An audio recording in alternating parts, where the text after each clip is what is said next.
Good morning, welcome to big TV. ఈరోజు ముఖ్యమైన వార్తల వెనకాల వాస్తవాలు తెలుసుకుందాం. ఆంధ్రప్రదేశ్లో అటు టీడీపీ జనసేన వరుస సభలతో దూసుకెళ్తుంది. అటు ఎన్నికల ప్రచారంలో ముందంజలో ఉంది. మరోపక్క వైసీపీ కూడా సిద్ధమంటూ అటు కార్యకర్తలందరినీ కూడా రాబోయే ఎన్నికలకు సిద్ధం చేస్తుంది. ఇక ఈరోజు ఆంధ్రప్రదేశ్లోని పత్రికలు ముఖ్యమైన వార్తలుగా ఏం ప్రచురించాయని చూద్దాం. ముందుగా ఆంధ్రప్రదేశ్ ఈనాడు కనుక చూసినట్లయితే అటు పోర్టును రాసిచ్చేస్తారా లేకుంటే జైలుకు వెళ్తారా అంటూ ఒక కథనాన్ని రాసింది. ఇది ఈనాడు పరిశోధనాత్మక కథనంగా ఈనాడు చెప్తుంది. ఈనాడు ఎక్స్క్లూజివ్ కథనంగా చెప్తుంది. కాకినాడ డీప్ వాటర్ పోర్ట్ పైన జగన్ ప్రభుత్వం దుర్మార్గంగా వ్యవహరించింది. ముందుగా కాకినాడ డీప్ వాటర్ పోర్ట్ యాజమాన్యం పైన రకరకాల కేసులు పెట్టింది. అక్రమాలు చేశారంటూ వాళ్ళందరినీ కూడా భయభ్రాంతులకు గురి చేసింది. వేల కోట్ల రూపాయల విలువ చేసే ఆ పోర్టును అతి తక్కువ ధరకే అటు జగన్మోహన్ రెడ్డికి అత్యంత సన్నిహితులైన వాళ్ళు దాన్ని దక్కించుకున్నారనే కథనాన్ని పరిశోధనాత్మకంగా ఇది ప్రచురించింది. పోర్టు నిర్వహణ సంస్థపై మెడపై గొడ్డలు పెట్టి సింహభాగం వాటాను హస్తగతం చేసుకుంది. జగన్మోహన్ రెడ్డి సర్కార్ అక్రమాలకు పాల్పడింది, అధికార దుర్వినియోగానికి పాల్పడింది. ఇందులో ఆరా6 అనే కంపెనీకి ఈ పోర్టు దక్కేలా జగన్మోహన్ రెడ్డి ప్రభుత్వం పావులు కదిపింది. ఆరా అనే కంపెనీ అటు విజయసాయిరెడ్డి అల్లుడికి అత్యంత సన్నిహితులైన వాళ్ళ కంపెనీగా అటు చెప్తూ ఉన్నారు. దీనికి సంబంధించిన కథనాన్ని చెప్పింది. మార్కెట్ ధర కంటే దాదాపుగా 11,178 కోట్ల రూపాయల తక్కువకే దీన్ని అటు దక్కించుకుంది. కానీ వాస్తవానికి వాళ్ళకి చెల్లించింది మాత్రం 494 కోట్లే. అధికార దందాతో భారీగా లబ్ధి పొందిన ఆరో ఇన్ఫ్రా అంటూ ఇచ్చారు. ఇది ఆరో ఇన్ఫ్రా అనే కంపెనీ వైసీపీ రాజ్యసభ సభ్యుడు, అటు వైసీపీలో నంబర్ 2గా కొనసాగుతున్న విజయసాయిరెడ్డి ఆయనకు సంబంధించిందే. జగన్మోహన్ రెడ్డి కేసుల్లో కూడా ఆయన A2గా ఉన్నారు. అటు పార్టీలో కూడా ఆయన చక్రం తిప్పుతూ ఉంటారు. విశాఖ పరిసర ప్రాంతాల్లో కూడా ఆయన మీద అనేక ఆరోపణలు వస్తున్నాయి. తాజాగా ఈనాడు పరిశోధనాత్మక కథనాన్ని ప్రచురించింది. కాకినాడ పోర్టును దక్కించుకునేందుకు రకరకాలుగా పావుల్ని కదిపారు. అధికార యంత్రాంగాన్ని వినియోగించారు. పోర్టు పత్రాలు చూపించారు. తప్పుడు లెక్కలు ఉన్నాయంటూ వాళ్ళందరినీ కూడా భయభ్రాంతులకు గురి చేశారు. అప్పుడే ఈ కంపెనీ రంగంలో దిగింది. మాకు గనక అమ్మినట్లయితే ఈ కేసుల నుంచి మిమ్మల్ని కాపాడుతామంటూ వాళ్ళని భయపెట్టి తమ దారికి తెచ్చుకుంది. అందుకు ప్రతిగా 1178 కోట్ల రూపాయల తక్కువ ధరకు ఇది కంపెనీని హస్తగతం చేసుకుందంటూ వార్త రాశారు. అమ్మితే కొనుక్కోవడం వ్యాపారం, మెడపై కత్తిపెట్టి లాక్కోవడం దౌర్జన్యం. మొదటిది వాణిజ్య వృత్తి, రెండవది నేర ప్రవృత్తి. కానీ అధికారం అండతో అక్రమార్జనకు ఇట్లా జగన్మోహన్ రెడ్డి ప్రభుత్వం పాల్పడింది అంటూ ఇచ్చారు. ఆ పోర్టు నిర్వహణ సంస్థను కారు చౌకగా కొట్టేశారు. 1670 కోట్లకు పైగా విలువ చేసే వాటాను కేవలం 494 కోట్ల రూపాయలకే కొట్టేసింది. అంతకుముందు ఎత్తి చూపించిన తప్పులన్నీ కూడా ఆరో ఇన్ఫ్రా కంపెనీకి చేరిన తర్వాత ఆ తప్పులన్నీ కూడా మటుమాయమైపోయి అన్ని ఒప్పులైపోయాయి అంటూ చెప్పింది. చేతికి మట్టి అంటకుండా, మామూలు మనిషి ఊహకు అందకుండా జే గ్యాంగ్ సాగించే అవినీతికి నిలువెత్తు నిదర్శనం కాకినాడ డీప్ పోర్ట్ కంపెనీ నిర్వహణ కంపెనీ యాజమాన్య బదిలీ వ్యవహారం అంటూ కథనాన్ని ఇచ్చారు. ఎలా వాటాలు మారిన తీరును కూడా దాన్ని చాలా చక్కగా వివరించే ప్రయత్నం చేశారు. మొత్తం మీద అటు అతి తక్కువ ధరకి పోర్టు నిర్వహణ కంపెనీ యాజమాన్య హక్కులు బదిలీ అయిపోయినాయి. అది కూడా జగన్మోహన్ రెడ్డికి అత్యంత సన్నిహితమైన కుటుంబానికి ఇవన్నీ కూడా చేరాయంటూ చెప్పారు. ఇందులో ఎవరెవరు ఉన్నారు, అందులో కంపెనీ నిర్వహణకు సంబంధించి ఆ వాటాదారులు ఎవరు, విజయసాయిరెడ్డికి అత్యంత సన్నిహితమైన ఆరో ఇన్ఫ్రా ప్రైవేట్ లిమిటెడ్, దాని పేరు అంతకుముందు Aurobindo reality and infrastructure private limited, ప్రస్తుతానికి అరబిందో ఇన్ఫ్రానే అటు ఢిల్లీ మద్యం స్కామ్లో కూడా ఉంది. శరత్ చంద్రారెడ్డి ఆయనకి రాబోయే ఎన్నికల్లో అటు నెల్లూరు పార్లమెంట్ సభ్యునిగా కూడా టికెట్ ఇవ్వబోతున్నారంటూ తెలుస్తుంది. ఇప్పుడు ఇందులో వాళ్ళు అందరూ కూడా అక్రమాలకు పాల్పడి ఈ పోర్టును దక్కించుకున్నారనే వార్తను ముఖ్యమైన వార్తగా ఇచ్చారు. ఇక మరో ముఖ్యమైన వార్త అటు అది మెగా ఇది దగా అంటూ ఆంధ్రప్రదేశ్లో ఇక్కడ తెలంగాణలో ఏదైతే డిఎస్సి నోటిఫికేషన్ విడుదలైందో దానికి సంబంధించిన వార్తను కూడా ముఖ్యమైన వార్తగా ఇచ్చారు. ఎన్నికల ముందు కేవలం 6,100 పోస్టులతో డిఎస్సీని ప్రకటించారు. అదేదో మెగా డిఎస్సీ అన్నట్లుగా జగన్మోహన్ రెడ్డి చెప్తూ వస్తున్నారు. కానీ ఇక్కడ తెలంగాణ రాష్ట్రంలో అటు 11,000 పోస్టులతో నిన్న ముఖ్యమంత్రి రేవంత్ రెడ్డి అటు నోటిఫికేషన్ విడుదల చేశారు.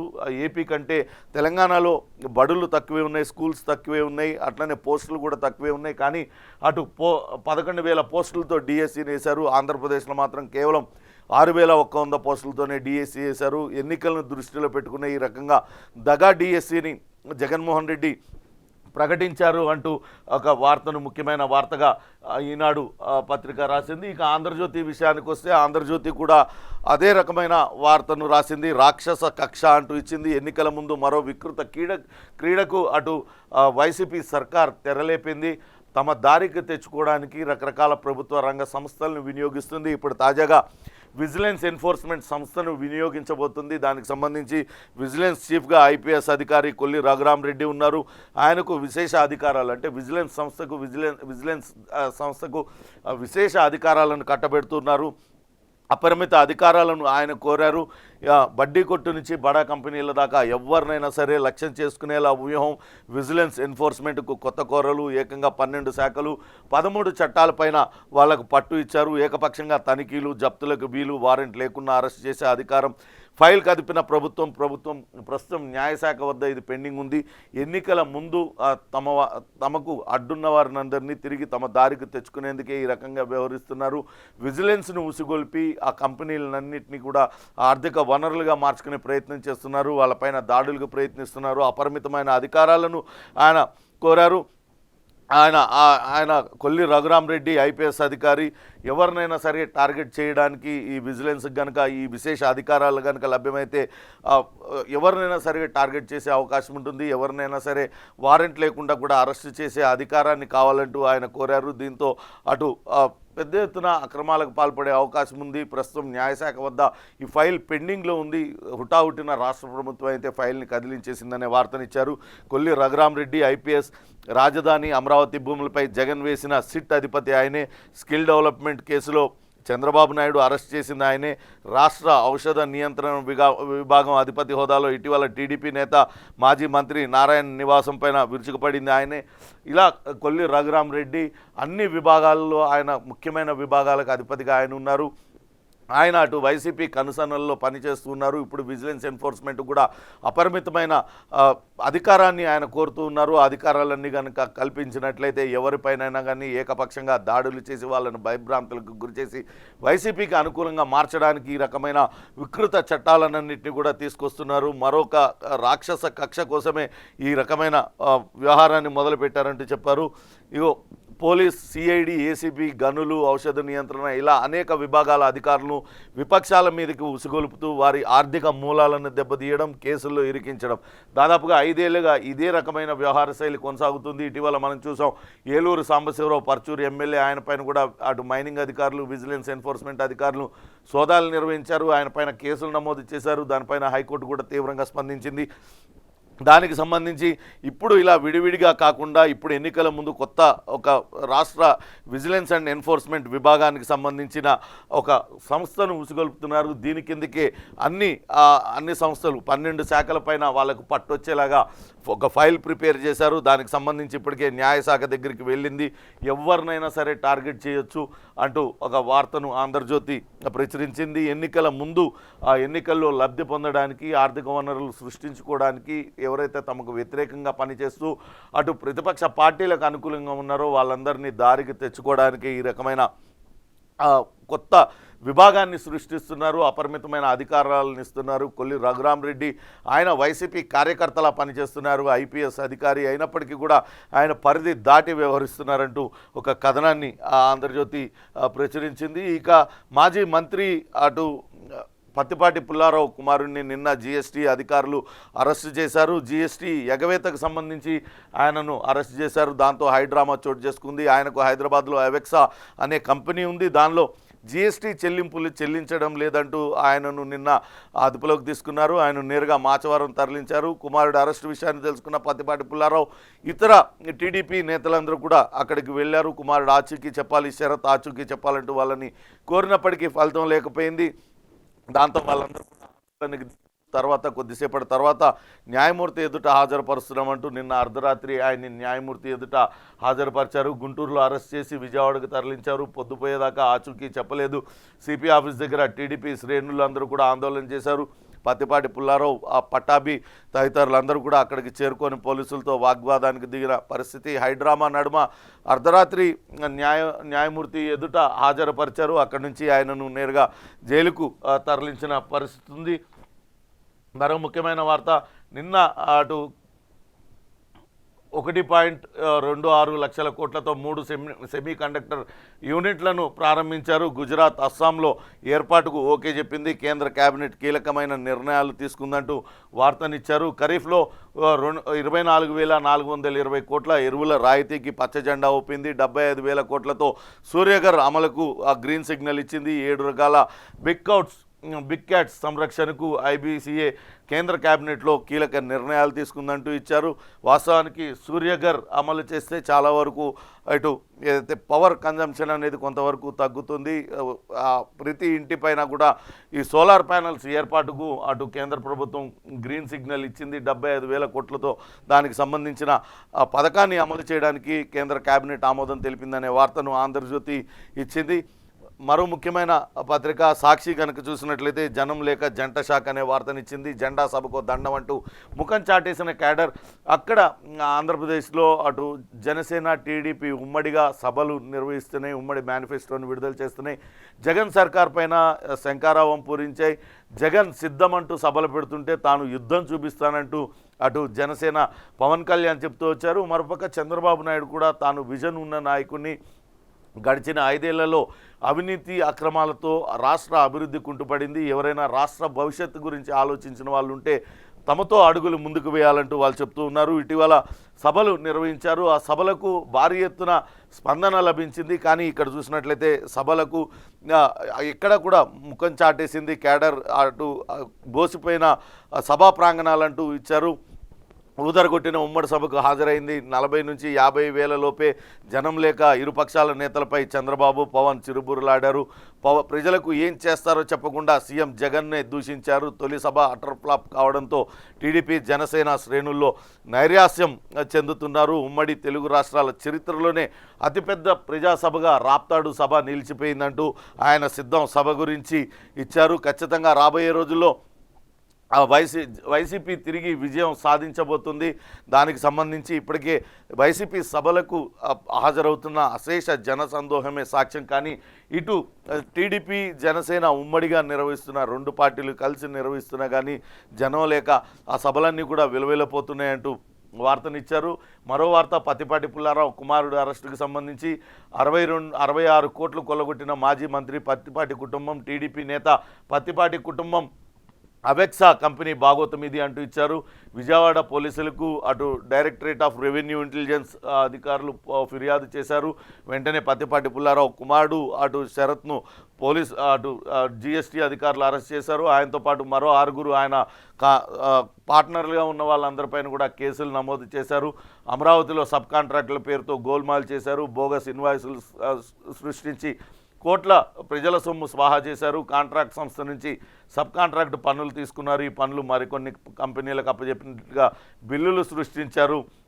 ఇవన్నీ కూడా అక్రమ నిధులు మళ్లింపుకు పాల్పడ్డారు అనే ఆరోపణలు ఉన్నాయి. ఈ పనులన్నీ చేసినట్లు గాను 17.85 కోట్ల ఇన్పుట్ ట్యాక్స్ సబ్సిడీ వచ్చింది. జీఎస్టీ, ఇంటెలిజెన్స్, డిఆర్ఐ సోదాలలో ఈ అక్రమాలన్నీ కూడా వెలుగు చూసాయి. దాంతో నిన్న టీడీపీ నేత పత్తిపాటి పుల్లారావు కుమారుడు శరత్ను అరెస్ట్ చేశారు. ఆయన కంపెనీ అవెక్సాలో భాగస్వాములుగా ఉన్న మిగతా 6 పైన, ఒక మహిళతో సహా మిగతా 6 పైన కూడా కేసులు నమోదు చేశారు. ప్రస్తుతం అయితే శరత్ను అర్ధరాత్రి హైడ్రామా నడుమ న్యాయమూర్తి ఎదుట హాజరుపరిచి ఆయన్ని రిమాండ్కి తరలించారు. దానికి సంబంధించిన వార్తను ముఖ్యమైన వార్తగా సాక్షి పత్రిక ప్రచురించింది. ఇక దిశ విషయానికి వస్తే, మోడీ కటాక్షం జగన్కా చంద్రబాబు నాయుడుకా అనే వార్తనిచ్చింది. వాస్తవానికి ఆంధ్రప్రదేశ్లో ఇంకా విచిత్ర రాజకీయ పరిస్థితి నెలకొనుంది. అటు అధికార పార్టీ జగన్మోహన్ రెడ్డికి, అటు కేంద్రంలో ఉన్న బీజేపీ అండదండలు అందిస్తూ ఉంది. ఇటీవలనే అటు చంద్రబాబు నాయుడు స్వయంగా ఆయనే వెళ్ళి అమిత్ షాని, నడ్డాని కలిసి వచ్చారు. ఇక్కడ రాష్ట్రంలో తాము పొత్తుతో కలిసి వెళ్దాం, ఇప్పటికే జనసేనతో అధికారికంగా బీజేపీ పొత్తు ఉంది, ఇక్కడ కూడా పొత్తుతో కలిసి వెళ్దామంటూ చెప్పారు. కానీ ఆ పొత్తులకు ఇంకా ఒక గ్రీన్ సిగ్నల్ బీజేపీ హైకమాండ్ నుంచి రాలేదు. వాళ్ళు ఉన్న పార్లమెంటు నియోజకవర్గాల వారీగా వాళ్ళు సీట్లు కోరారు. ప్రతి పార్లమెంటు నియోజకవర్గంలో 2 జనసేనకు, 1 అటు బీజేపీకి ఇచ్చేటట్లుగా వాళ్ళు డిమాండ్ చేశారు. కానీ దానిపైన ఇంకా క్లారిటీ రావాల్సి ఉంది. ప్రస్తుతానికైతే జనసేనకు 24 సీట్లతో సర్ది పెట్టుకుంది. 3 పార్లమెంట్ సీట్లను అడిగింది. దానికి ఇవ్వడానికి సూత్రప్రాయంగా చంద్రబాబు నాయుడు అంగీకరించారు. కానీ ఇప్పుడు బీజేపీ అటు ఆంధ్రప్రదేశ్ రాష్ట్రంలో ఎవరికి సపోర్ట్ చేస్తుంది? పొత్తు కోసం అరులు చాస్తున్న చంద్రబాబు నాయుడు అండ్ జనసేన కూటమితో ఉంటుందా, లేకుంటే ఎప్పటికప్పుడు అధికార పార్టీలోనే ఉంటూ కేంద్రంలో ఉన్న మోడీ సర్కార్ జీ హుజూర్ అంటున్న జగన్మోహన్ రెడ్డికి సపోర్ట్ చేస్తుందా అనేది అక్కడంతా కూడా ఒక మాయ జరుగుతుంది. ఎవరికి అర్థం కాని రాజకీయ విచిత్ర పరిస్థితి ఆంధ్రప్రదేశ్లో నెలకొంది అనే వార్తనిచ్చారు. రైతు రుణమాఫీని మేనిఫెస్టోలో ప్రకటించాలని వైసీపీ ఆలోచిస్తుంది. ఇందుకు సహకరించాలని కేంద్రాన్ని కోరనున్నట్లు సమాచారం. మార్చి మొదటి వారంలో సీఎం జగన్ ఢిల్లీ పెద్దలను కలుస్తారని తెలుస్తుంది. దీనికి మోడీ కరుణా కటాక్షాలు జగన్కే ఉంటాయా, లేకుంటే చంద్రబాబు నాయుడు కూటమిక అనేది ప్రస్తుతం రాజకీయ వర్గాల్లో చర్చనీయాంశమైంది. ఇప్పటికే బీజేపీ రాష్ట్ర అధ్యక్షురాలు పురంధరేశ్వరి అటు వైసీపీ మీద అనేక రకాలైన ఆరోపణలు చేశారు, అనేక రకాలుగా ఆమె ఫిర్యాదులు చేశారు. కానీ ఆమె ఫిర్యాదులు ఎప్పుడూ కూడా ఢిల్లీ పెద్దలు పట్టించుకోవడం లేదు. ఎందుకని అటు ఏపీ బీజేపీ అధ్యక్షురాలు స్వయంగా అనేక ఆధారాలు సమర్పించి ఫిర్యాదులు చేసినా కూడా ఎందుకు పట్టించుకోవడం లేదు? అసలు ఢిల్లీ పెద్దల అండదండలు ఎవరికి ఉన్నాయి? జగన్మోహన్ రెడ్డికి ఉన్నాయా, లేకుంటే అటు జనసేన పవన్ కళ్యాణ్ చంద్రబాబు నాయుడులకు ఉన్నాయా? తెలవని పరిస్థితి ఉంది. ఓ పక్క జగన్ ఏమో అభ్యర్థుల్ని ప్రకటించుకుంటా పోతూ ఉన్నారు. ఇటు చంద్రబాబు నాయుడు పవన్ కళ్యాణ్ మాత్రం పొత్తులు తేలక ఇంకా వాళ్ళు ఎదురు చూపులు చూస్తున్నారు. నిన్న మొన్న కేవలం 99 సీట్లను ప్రకటించారు. ఇంకా దాదాపుగా 155లో ఇంకా చాలా వరకు 170లో చాలా వరకు ప్రకటించాల్సి ఉంది. వాళ్ళందరూ కూడా ఎదురు చూస్తున్నారు. బీజేపీ నుంచి ఏదో ఒకటి పొత్తుల విషయం తేలినట్లయితే కనుక మిగతా అభ్యర్థులను కూడా ఫైనలైజ్ చేయడానికి ఎదురు చూస్తున్నారు. కానీ అటు బీజేపీ కరుణా కటాక్షాలు ఎవరి వైపు ఉంటాయనేది కూడా తెలియడం లేదంటూ చెప్తున్నారు. జగన్ సర్కార్పై పురంధరేశ్వరి ఎన్ని ఫిర్యాదులు చేసినా పట్టించుకొని ఢిల్లీ పెద్దలు కాషాయ నేతల ఎత్తుగడలపై ఆసక్తికర చర్చ అనేది జరుగుతుంది. వాస్తవానికి ఆంధ్రప్రదేశ్లో బీజేపీకి నామమాత్రంగా కూడా బలం లేదు. ఎప్పుడొకప్పుడు ఏదో ఒక పార్టీతో అలయన్స్ అయినప్పుడు మాత్రమే అక్కడ ఎమ్మెల్యేలుగా గెలిచారు. అక్కడ క్షేత్రస్థాయిలో బలం లేని పార్టీ ఆంధ్రప్రదేశ్ రాష్ట్రంలో బలమైన పార్టీగా ఉంది. ఇదే అక్కడ ఉన్న విచిత్రమైన పరిస్థితి. ప్రతిపక్షం అక్కడ అటు కేంద్రంలో ఉన్న బీజేపీ సర్కారును విమర్శించదు. అధికార పక్షం తమకు రాష్ట్రానికి రావాల్సిన వాటి కోసం కేంద్రంలో ఉన్న బీజేపీ పైన ఒత్తిడి తీసుకురాదు. ఒక రకంగా బీజేపీ ఆంధ్రప్రదేశ్ పైన పట్టు సాధించింది. బలమైన అటు రాజకీయ పార్టీగా అక్కడ నెలకొనుంది. సొంతంగా బలం లేకపోయినా కానీ ఈ 2 అధికార విపక్ష పార్టీలను గుప్పెట్లో పెట్టుకొని రాజకీయం చేస్తుంది అనే చర్చ అయితే రాజకీయ వర్గాల్లో కొనసాగుతుంది. చూడాలి ఇప్పుడు ఈ ఎన్నికల సమయంలో పొత్తుకి అంగీకరించి టీడీపీతో పొత్తులో పోటీ చేస్తారా, లేకుంటే జగన్మోహన్ రెడ్డితో ఉన్న మిత్రత్వం కారణంగా పొత్తుకు దూరంగా ఉండి ఉపేక్షించి ఎవరికి సపోర్ట్ చేస్తారనేది కూడా ఇక వేచి చూడాలి. మరోపక్క గుంటూరు ఎంపీ ఆయన టీడీపీలో చేరుతున్నట్లుగా ప్రకటించారు. ఇప్పటికే వైసీపీకి రాజీనామా చేశారు. లావు కృష్ణదేవరాయలు టీడీపీలో చేరుతున్నారు. రేపు దాచేపల్లిలో చంద్రబాబు నాయుడు సభ జరగబోతుంది. సభలో తాను పార్టీలో చేరుతున్నాను, పల్నాడు అభివృద్ధే తనకు లక్ష్యమంటూ ప్రకటించారు. తిరిగి మరోసారి నరసరావుపేట నుంచే తాను పోటీ చేయబోతున్నాను, తనపైన వచ్చే వదంతులేవి కూడా నమ్మవద్దంటూ ఆయన విజ్ఞప్తి చేశారు. ఇటీవల కాలంలో ఆయన వైసీపీకి రాజీనామా చేసిన తర్వాత పార్టీ వ్యవహారాలకు కొంచెం దూరంగా ఉంటున్నారు. ఆ తర్వాత రాజీనామా ప్రకటించారు. అయితే సామాజిక మాధ్యమాల్లో విస్తృతంగా రకరకాల చర్చ జరిగింది. ఆయన తిరిగి వైసీపీ గూటికి చేరడానికి నిర్ణయించుకున్నారు. జగన్మోహన్ రెడ్డి అపాయింట్మెంట్ కోరారు, అపాయింట్మెంట్ ఇవ్వలేదు అంటూ జరిగింది. దానికి స్వయంగా ఆయనే సమాధానం చెప్పారు. తాను ఎవరి అపాయింట్మెంట్ కూడా కోరలేదు, తాను ఎక్కడ కూడా తిరిగి పార్టీలో చేరబోవడం లేదని. ఇప్పుడు ఆయనే స్పష్టం చేశారు. వైసీపీ పార్టీకి రాజీనామా చేశాను, టీడీపీలో చేరబోతున్నాను. దాచేపల్లి సభలో చంద్రబాబు నాయుడు సమక్షంలో తాను చేరతాను, పల్నాడు అభివృద్ధి కోసం తాను కట్టుబడి ఉన్నాను, తిరిగి నర్సరావుపేట నుంచే తాను పోటీ చేస్తున్నానంటూ ఆయన ప్రకటించారు. ఇక కసాయి ప్రభుత్వాన్ని కసిగా ఎదుర్కోవాలి అంటూ రోలుగుంట మండలంలో నారా భువనేశ్వరి పర్యటిస్తూ ఉన్నారు. ఆమె ఇటీవల చంద్రబాబు నాయుడు అరెస్టు సందర్భంగా అటు కొంతమంది కార్యకర్తలు చనిపోయారు. మృతి చెందిన కుటుంబాలకు అండగా ఉండేందుకు వాళ్ళందరినీ కూడా పరామర్శించడానికి భువనేశ్వరి ఆమె యాత్ర కొనసాగుతుంది. ఇప్పటికే ఉత్తరాంధ్రలో కొంతమందిని ఆమె పరామర్శించి వాళ్ళ కుటుంబాలకు ఆర్థిక సహాయం చేశారు. తాజాగా రోలుగుంట మండలంలో ఆమె పర్యటించారు. టీడీపీ కార్యకర్త కుటుంబానికి 3 లక్షల రూపాయల ఆర్థిక సహాయం అందజేశారనే వార్తనిచ్చారు. ఇక సంక్షేమం పేరుతో ప్రజల సొమ్ము దోపిడీ అంటూ అటు పురంధేశ్వరి చేసిన వ్యాఖ్యలను కూడా ముఖ్యమైన వార్తగా ప్రచురించింది. జగన్ పాలనలో పెరిగిపోయిన అవినీతి అంటూ రాష్ట్ర బీజేపీ అధ్యక్షురాలు పురంధేశ్వరి వ్యాఖ్యానించారు. కానీ ఎక్కడా కూడా ఆమె ఫిర్యాదుల్ని అధిష్టానం పట్టించుకోవడం లేదు. ఆమె పదే జగన్మోహన్ రెడ్డి చేస్తున్న అక్రమాలకు సంబంధించి, అవకతవకలకు సంబంధించి పూర్తి ఆధారాలను కేంద్ర ప్రభుత్వానికి ఇచ్చారు.